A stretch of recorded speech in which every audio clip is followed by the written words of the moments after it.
देखिए, मैं आपको एक छोटा सा 2 मिनट का टॉपिक थर्मामीटर के बारे में कुछ सिखाते हैं। उसमें हम यह बात बताएंगे आपको कि डिग्री सेंटीग्रेड को फ़ारेनहाइट में कैसे बदलें, केल्विन को हम फ़ारेनहाइट में कैसे बदलें, केल्विन को हम सेंटीग्रेड में कैसे बदलें, सेंटीग्रेड को हम रोमर में कैसे बदलें।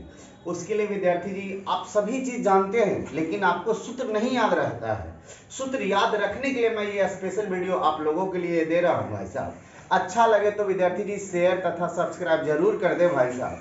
तनिक ध्यान देकर विद्यार्थी जी आइएगा। सबसे पहले मैं आपको बताता हूँ विद्यार्थी जी कि सबसे पहले जो जिस थर्मामीटर का खोज हुआ था उसने किया था विद्यार्थी जी गैलीलियो ने। सबसे पहले विद्यार्थी जी थर्मामीटर का खोज किसने किया था? गैलीलियो ने। ये इसने जो थर्मामीटर का प्रयोग किया था, जिस थर्मामीटर का खोज किया था, इतना मोटा बड़ा था विद्यार्थी जी। मोटा थर्मामीटर से विद्यार्थी जी कोई डॉक्टरी सहायता के क्षेत्र में इसका प्रयोग नहीं किया गया। मोटा रहने के कारण गैलीलियो के थर्मामीटर का प्रयोग चिकित्सा क्षेत्र में नहीं किया गया। इसके तुरंत बाद विद्यार्थी जी कुछ वर्षों के बाद भाई साहब एक व्यक्ति का नाम, जिनका नाम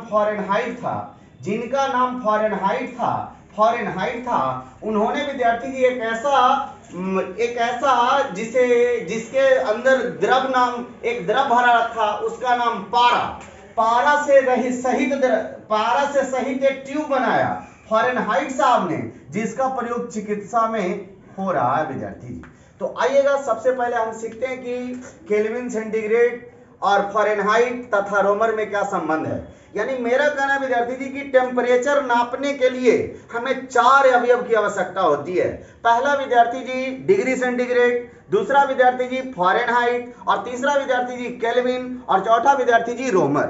ये चारों बातें मैं आपको सिखाता हूं विद्यार्थी जी, तनिक सा ध्यान दीजिएगा भाई साहब।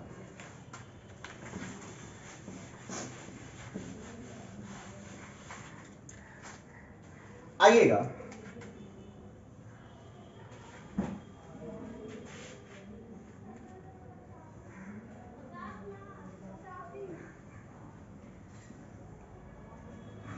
सबसे पहला विद्यार्थी जी डिग्री सेंटीग्रेड, दूसरा फ़ारेनहाइट, तीसरा केल्विन और चौथा रोमर। इसमें विद्यार्थी जी आपको पाठ्यांक थोड़ा सा याद रखना पड़ेगा। एक होता है विद्यार्थी जी लो और दूसरा होता है विद्यार्थी जी हाई। आएंगे विद्यार्थी जी, सीखेंगे हाई और लो के बारे में भाई साहब। डिग्री सेंटीग्रेड का लोअर पॉइंट होता है विद्यार्थी जी 0 डिग्री सेंटीग्रेड, और इसका हाई होता है 100 डिग्री सेंटीग्रेड। फ़ारेनहाइट में विद्यार्थी जी आपका होता है 32 डिग्री फ़ारेनहाइट, और इसका हाई होता है 212 डिग्री फ़ारेनहाइट। अब देखेंगे इधर से विद्यार्थी जी, केल्विन में होता है 273 विद्यार्थी जी लोएस्ट, और इसका हाईएस्ट होता है 373। रोमर में विद्यार्थी जी इसका लोअर पॉइंट होता है 0, और इसका सबसे हाईएस्ट पॉइंट होता है 80 डिग्री 80। अब सुनेंगे इन चारों बातों को देखते हुए कि सेंटीग्रेड को रोमर में कैसे बदलेंगे, फ़ारेनहाइट को केल्विन में कैसे बदलेंगे, केल्विन को रोमर में कैसे बदलेंगे, डिग्री सेंटीग्रेड को केल्विन में कैसे बदलेंगे, डिग्री सेंटीग्रेड को फ़ारेनहाइट में कैसे बदलेंगे, फ़ारेनहाइट को सेंटीग्रेड में कैसे बदलेंगे।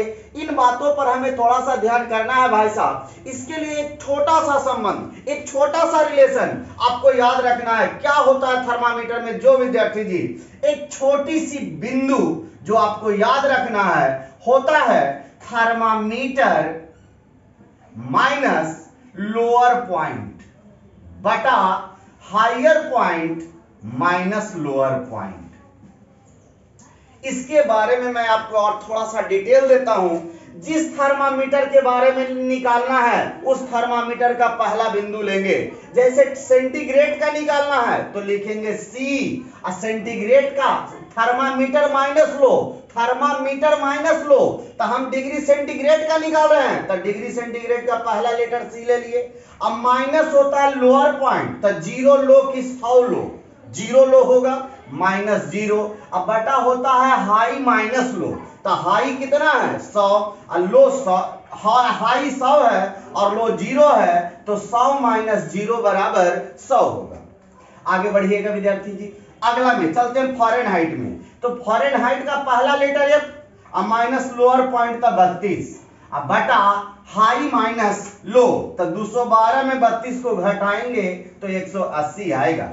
आगे हम चलते हैं केल्विन पैमाना पर, तो होता है केल्विन में सबसे लोअर पॉइंट 273, तो K माइनस 273 अब बटा सबसे हाई पॉइंट होता 373, तो 373 में 273 को घटा देंगे तो आएगा विद्यार्थी जी आपका पूरे पूरे 100। और एक पैमाना बच गया, वह पैमाना क्या है, रोमर। तो रोमर का पहला लेटर R लेंगे और माइनस लोअर पॉइंट तक 0 लेंगे, अब बटा घटा के रखेंगे तो 80 में से 0 गया तो 80 होगा। ये रिलेशन आपस में बराबर होता है भाई साहब, यानी किसी से किसी का संबंध निकाला जाता है। आप जानते होंगे एक बात विद्यार्थी जी की सेंटीग्रेड और फॉरेनहाइट में एगो पाठ्यांक बराबर होता है। सेंटीग्रेड और फॉरेनहाइट में एक पाठ्यांक बराबर होता है, वह -40 डिग्री कहा जाता है। -40 आप जानते होंगे विद्यार्थी जी, मैं एक संबंध बताता हूं कि सेंटीग्रेड और फॉरेनहाइट आपस में क्या होते हैं, बराबर। तो सेंटीग्रेड वाला रिलेशन लेके चलें। इसके पहले एक छोटा सवाल, क्या आपको इतना बड़ा सूत्र 180 याद रह पाएगा? उसके लिए मैं कहता हूं एक कोई संख्या ऐसा ढूंढिए जिसमें इससे भाग लग जाए। तो ढूंढेंगे तो 20 से ये भी कट रहा है, 20 से ये भी कट रहा है, 20 से ये भी कट रहा है, 20 से ये भी कट रहा है, तो थोड़ा सा छोटा कर दीजिए। C/5, 20 से भागा देंगे तो 5 होगा। F माइनस 32 अब 20 से भागा देंगे तो 9 होगा। K माइनस 273 और 20 से भागा देंगे तो 5 होगा। R 0 को नहीं भी लिखेंगे तो चलेगा, 20 से भाग देंगे तो क्या होगा, 4 होगा।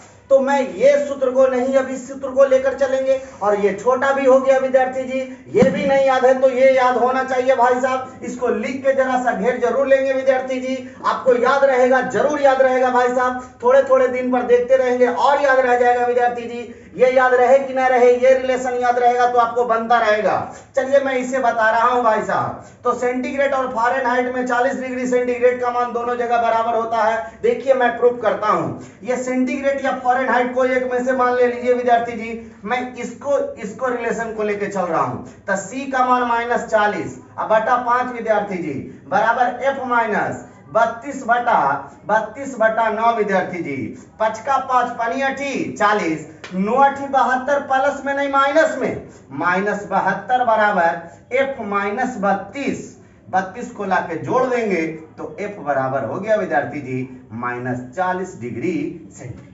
फॉरेनहाइट। याद रहेगा। इस वीडियो को विद्यार्थी जी कोई डिग्री सेंटीग्रेड लो, कोई फॉरेनहाइट लो भाई साहब, सारा आपसे बन जाएगा विद्यार्थी जी, ठीक है ना। तो इतना सा एक छोटा वीडियो मैं आप लोगों के लिए बनाया विद्यार्थी जी, थर्मामीटर का प्रयोग करके। ये आपको बहुत उपयोगी, खास करके ग्रुप डी के लिए भाई साहब, एक क्वेश्चन आपको आता है और बन सकता है भाई साहब, ठीक है।